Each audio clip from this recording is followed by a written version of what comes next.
Hi there, and thanks for clicking on my videos. Today we talk a little bit about the Real Presence Trio and the Visual Plus box, and a couple of things about how we get it up and running, and some of the bits and bobs that are involved in that, things that you might need to consider. So for starters, what we'll talk about is how to get it initially connected for the initial setup. The first thing that we have here, as you'll notice, is a Trio. The Trio 8800 is currently signed into Skype for Business. We covered this in a previous video, and that is basically signed into Skype for Business, and that is up and running now as an audio system. What you'll also notice that we have in the top corner of the video, if I point over the far side there, you'll notice that we currently have my desktop, and what I can show with the current Trio in its audio form, if I go up to it and I do start a video call, you won't actually be able to see the text, but you know, it will give you an idea. What you'll see is that the Trio will actually ring, and I can answer that. And what it'll actually tell me is that video is declined because the device is currently audio only, but that is an audio call up and running. That is doing what it's supposed to do. So yeah, it's working as an audio device. If I started an audio call, of course it would have just done audio, but as I started as a video call, it answered the video and just said that it wouldn't accept video. So I'm going to hang that up now. And we'll notice that the Trio hangs up as well. Okay, so that's fully up and running Trio. It is registered, it is working, and that's what we can show. Next part is the other parts that we need. So of course, in order to get this up and running for video, first part that we need is a Visual Plus box, just like the one we've got here. And what you'll notice on the back of this, we've got a couple of different connections. So we've got an Ethernet port. This is for the network connection, which also is PoE. So that'll be providing our power. We've got our USB ports, which is where we will be attaching our camera. Incidentally, this is the only camera that can be used in this environment, so it's always got to be the Logitech C930 at time of publishing this video at least. And then the other options that we've got here is a HDMI, which of course is going to go to our monitor that we have here with our HDMI connection, and an audio out for 3.5mm in case we want use a separate set of speakers with the device if the monitor doesn't have them, or if we're not using the Trio. So we have another audio output.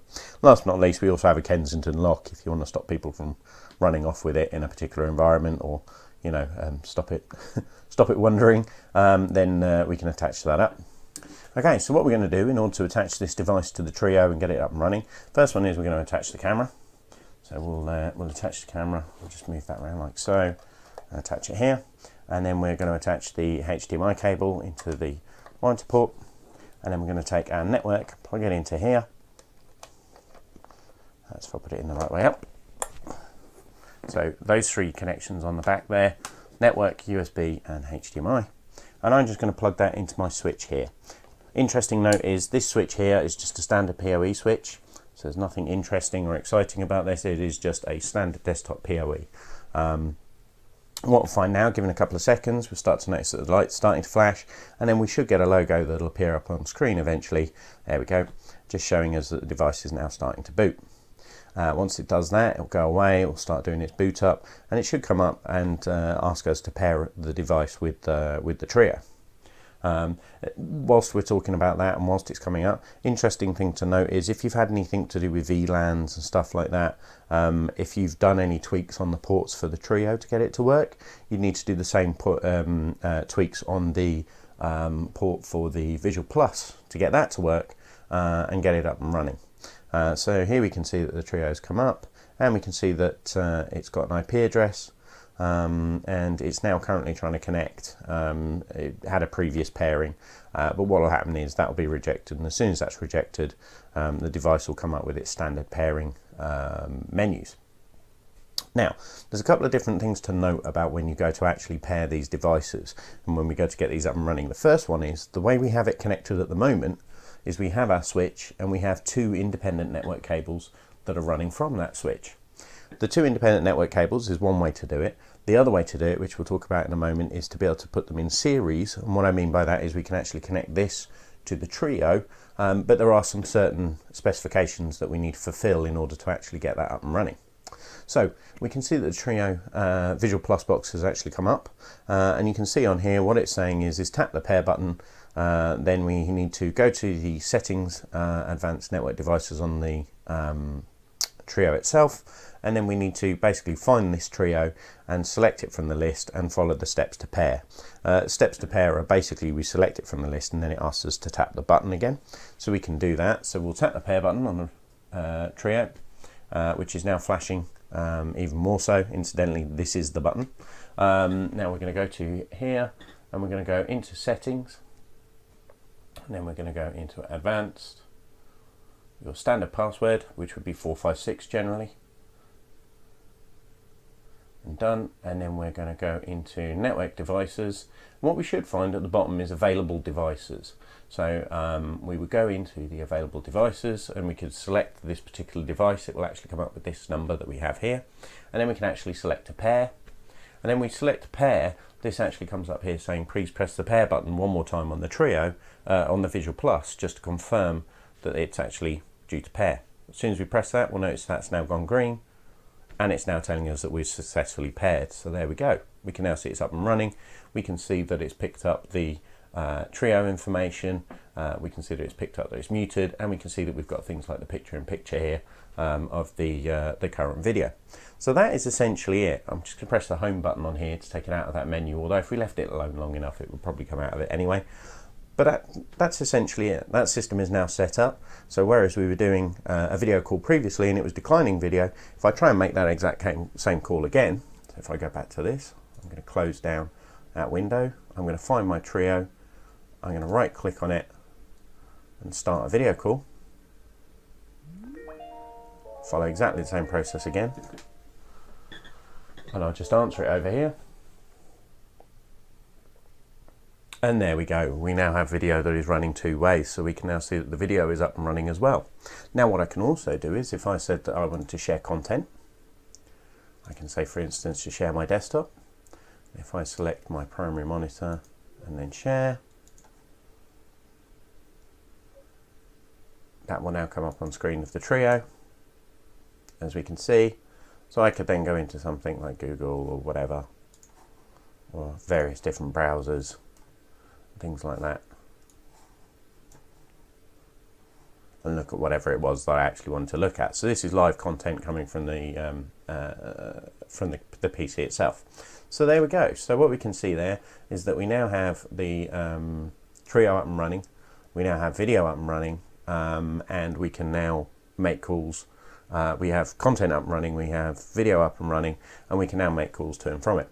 The other nice part that we can do as well is if I actually hang up the call, so this is now no call going on with the system at all, it's just on its own, standby in a room.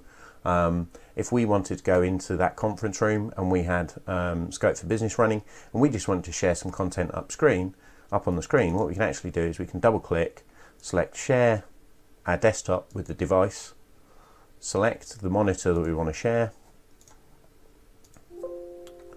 It's just asking me to confirm. So this is just how we would do if it was another user, and we can actually share content. So here is the content now being shared on screen, but although the content is being shared on screen, I'm not actually in a video call with the device. I'm just literally sharing my desktop with it wirelessly. So it gives us another way that we can potentially use it as a content sharing device without actually having to be in a call with it, which is quite nice if you're in the room and you just want to throw up a presentation or share something along those lines. So yeah, so that's pretty much it from the connectivity perspective. So we'll drop that off. The next bit to talk about, as we were saying, was the different connectivity options. Now, we've talked about how we could potentially connect them as we've done right now, and we'd have it up and running. But the other option is that we may actually want to be able to connect the Visual Plus in line with the Trio. And there are some benefits to doing that. One of those benefits is that if you made some changes on the network port for the Trio to work, you don't have to go back and make those changes again in order to be able to connect the Visual Plus, because of course the Visual Plus is daisy chaining off the back of the Trio itself. The other option is that you can use things like, you know, if you're using a PoE injector, which incidentally must be PoE Plus, then that will also work. So there's a couple of different things that we can do, and it also means you don't need as many network ports to the room. So in order to do that, what I would do is I take my network connection out of here, and you'll notice that my screen's powered down and my Visual Plus is now powered off. I can take my device, spin it over, and I have a LAN in port, which is where my network's currently going, and a LAN out port. Now if I attach this to the LAN out port, then that will come up, and it's currently saying that the Visual Plus is disconnected. But what you'll notice, and there is a purposeful mistake here, what you'll notice is even though this is a PoE switch, this is not currently powering on. We could leave this for as long as we want, but the Visual Plus will not actually power on. And the reason that it won't power on is because the PoE device is a PoE. It's not PoE Plus. You'll find that you get, your various different PoE injectors. Here's one that I have. So this is a standard PoE injector, and this one, for instance, is a 48 volt 0.35 amps on the output, right? But actually what you get supplied, if you choose to purchase it as an optional extra, is a PoE Plus injector when you purchase the Trio. It can be purchased after as a separate item, but it's worth noting, and I would certainly say it's not a bad idea to get some of these, even if you don't get one for every Trio. Just have some to the side just in case. But the difference is the output on this is 55 volts and 0.6 amps. So it's a higher rated PoE Plus injector that enables you to be able to put these in daisy chain. And indeed, if this was a PoE Plus switch, that would actually also work as well. So as we can see, this isn't working, but if I now take this connection, so if I disconnect the Trio and I plug the Trio into the data and power output, and then if I plug I'm going to need a second network cable, which I just happen to have here, so I'm going to plug that into there. And I'm just going to take my power and plug my power into that device as well, which I have just down here. So I'm going to plug my power in. Now, that will start to boot up, but the important thing to note is I'm not actually plugging it into my PoE network until this starts to boot. And the main reason for that is that I've noticed with this, when you actually connect it, if it's connected to a PoE switch, the PoE adapter doesn't actually start to, doesn't seem to feed. It just seems to continue as one device. Whereas if I plug it in that way round, then it starts to boot. So what we should notice in a moment is that we'll get an icon appear on here, or we'll get the flashing light on here the same way as we did previously, and then we should see that the device will start to boot. So here we go, we can see that the light's coming on, and this is what we were expecting. So to cover that again, what I've done is I've got the Visual Plus connected into the Trio on the LAN out port, and then on the LAN in port we have this other green cable that is going to the micro semi PoE injector provided by Polycom, and then on the LAN port from this we're then going into our switch, which I purposely connected secondarily just because I didn't want it to I didn't want that device not to power on. So yeah, so once that's done, that's all connected up and that's now working, and what you'll notice is that it's all now signing in and we're up and running back to where we were. And just for the sake of completeness, we'll do the video call one last time.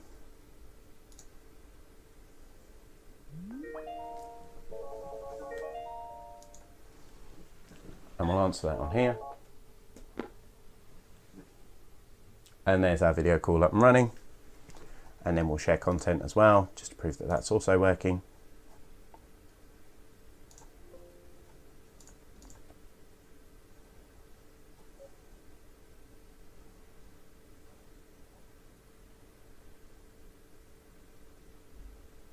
And there's our content shared on screen as well. So as we can see, everything's working as it should do. So we'll stop sharing content and we'll hang up the call. And that is pretty much it. So we've covered the Trio connected directly to the network, we've covered the Visual Plus connected directly to the network, and we've covered them both connected to a PoE Plus injector like the one that we have just on the side here. So that is, I think, most of the different connectivity options with the Visual Plus. It's well worth. The other thing is if, for instance, these use, I think it's IEEE 1855 as the pairing mechanism, which requires them to be able to do a broadcast in order for them to be able to see each other, is my understanding. If these two devices can't find each other when they're connected into separate network ports, maybe if broadcasting is disabled on the switch, this is a potential way to get around it. And it's also a potential way to get around it if you've had to do any VLAN changes and things like that, because the VLAN options don't get passed through the LAN out port. So it means that they should both be on the same network, and therefore they can reach each other. So this is also a good troubleshooting mechanism, especially if you've got various different sites with different switches, and they're not all necessarily configured the same way. So I would always advise having one of these in your back pocket. Not literally in your back pocket, but I would always advise having one of these to hand, just in case you run into a scenario where you might need it. And that's it. That's everything. So if you like this video, please feel free to like and subscribe. Thank you very much and have a good day.